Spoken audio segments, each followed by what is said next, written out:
नमस्कार, बहुत स्वागत है आपका मेष राशि साप्ताहिक राशिफल 7 जुलाई से 13 जुलाई तक का वक्त आपके लिए कैसा रहेगा। चले जानते हैं विस्तार से। देखिए, चंद्रमा और उसकी गति पर ही आधारित ये प्रेडिक्शन है। तो चंद्रमा एक ऐसा ग्रह है जो सबसे जल्दी यानी तेज़ी से चलता है, करीब 2.25 दिन में अपनी राशि परिवर्तन करता है और आपके अष्टम भाव से शुरू होकर आपके दसम भाव तक इस सप्ताह चलेंगे।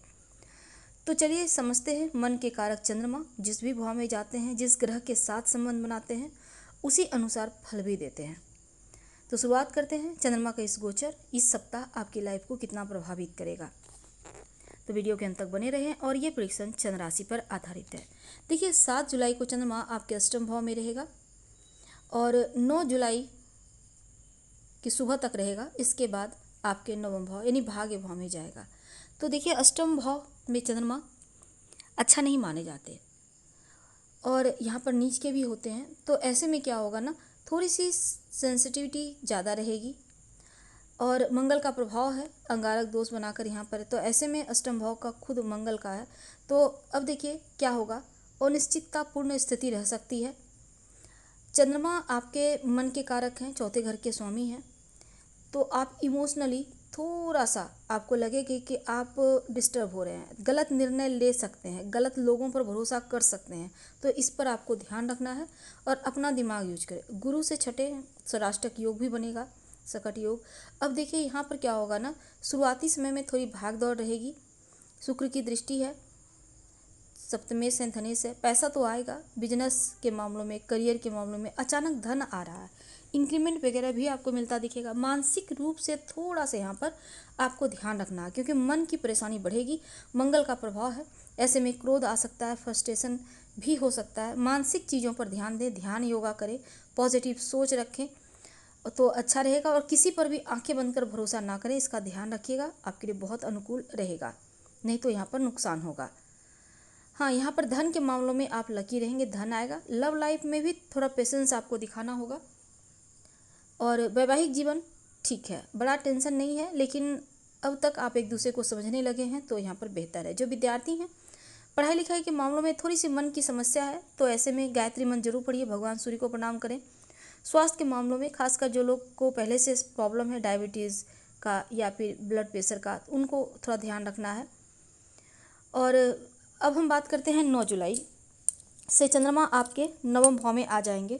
अब यहाँ पर धनु में और चंद्रमा यानी कि धनु में, और 11 जुलाई तक यहाँ पर चंद्रमा रहेंगे आपके नवम भाव में। तो देखिए, नवम भाव में चंद्रमा के आने से केमद्रुम योग बनेगा और ये योग वैसे तो राहु का प्रभाव, थोड़ा सा शनिदेव का। ऐसे में क्या होगा ना, अष्टम से चंद्रमा तो भले ही निकले हैं लेकिन नवम भाव में आएंगे, गुरु की दृष्टि है, गजकेसरी योग बनेगा, सूर्य की दृष्टि है। तो यहाँ पर स्थिति आपके लिए फेवरेबल है। सूर्य लक्ष्मी स्थान के स्वामी है, गुरु भी लक्ष्मी स्थान के स्वामी है। ऐसे में भाग्य का यहाँ पर साथ मिलता दिखेगा। तो सप्ताह के मध्य में आपका भाग्य साथ देगा। शुरुआत में भले ही थोड़ा सा डिस्टर्ब था और यहाँ पर बहुत ज़्यादा जो काम को लेकर कुछ आपके हर कार्य जैसे डिले हो रहे थे, अनिश्चितताएँ थी, वो समाप्त होंगी। शनिदेव की 10वीं दृष्टि है, तो ऐसे में थोड़ा सा आपको सतर्क रहना होगा। हालांकि चंद्रमा और शनिदेव की दृष्टि पंचम से पंचम, ऐसे में ओवर थिंकिंग वगैरह से बचिएगा, ये बहुत आवश्यक है। अगर आप इससे बच जाते हैं, सोच समझ कर निर्णय लेते हैं, तो सप्ताह का मध्य आपके लिए फेवरेबल रहेगा। और थोड़ा सा ओवर थिंकिंग से बचना ही है, इसलिए गायत्री मंत्र हर कोई पढ़िए ताकि सही समय पर सही डिसीजन ले पाएँ। अब समझते हैं कि बातचीत के मामलों में थोड़ा सा पॉजिटिव सोच रखें और कुछ भी बोलने के पहले सोच लें आप क्या बोलने जा रहे हैं, फिर बोले, इसका ध्यान रखना है। लव लाइफ बहुत अच्छा रहेगा, एकदम से प्रेम बढ़ेगा, एक दूसरे को आप समझेंगे। वैवाहिक जीवन में एक दूसरे को समझने का, समय बिताने का, शॉपिंग करने का मौका मिलेगा। जो विद्यार्थी हैं उनके लिए समय अनुकूल है, भाग्य का साथ मिलेगा। स्वास्थ्य के मामलों में जो समस्या थी उससे आपके मुक्ति हो रही है, लेकिन अपने हड्डियों का थोड़ा ध्यान रखिएगा, इसका भी ध्यान रखें, बहुत आवश्यक है। 11 जुलाई से 13 जुलाई तो जो चंद्रमा है आपके लिए दसम घर में यानी मकर राशि में आएंगे और सप्ताह के अंत तक यहीं पर रहेंगे। तो चंद्रमा का दसम घर में आना अच्छा है और केमद्रुम योग भी बनेगा। तो ऐसे में धीरे धीरे करके चंद्रमा की स्थिति बेहतर हो रही है और शनिदेव की राशि में है, तो ऐसे में क्या होगा, अष्टम से निकल गए हैं, शुरुआत भले ही गड़बड़ था लेकिन का समय आपके लिए फेवरेबल है।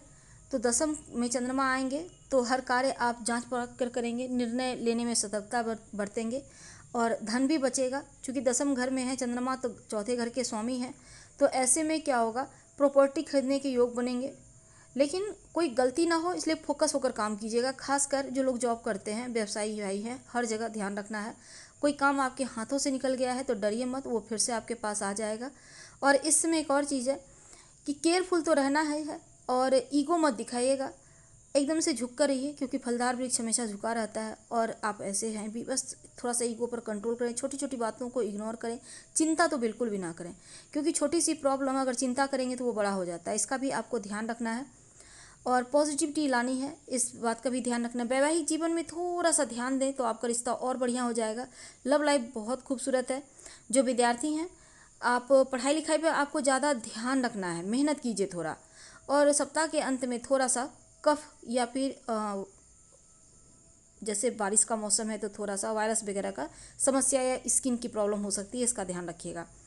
हम आपसे विदा लेते हैं। पूरे सप्ताह हनुमान चालीसा का पाठ करके दिन की शुरुआत करें। जानकारी अच्छी लगे तो लाइक करें, सब्सक्राइब करें, शेयर करें, कमेंट करें। धन्यवाद।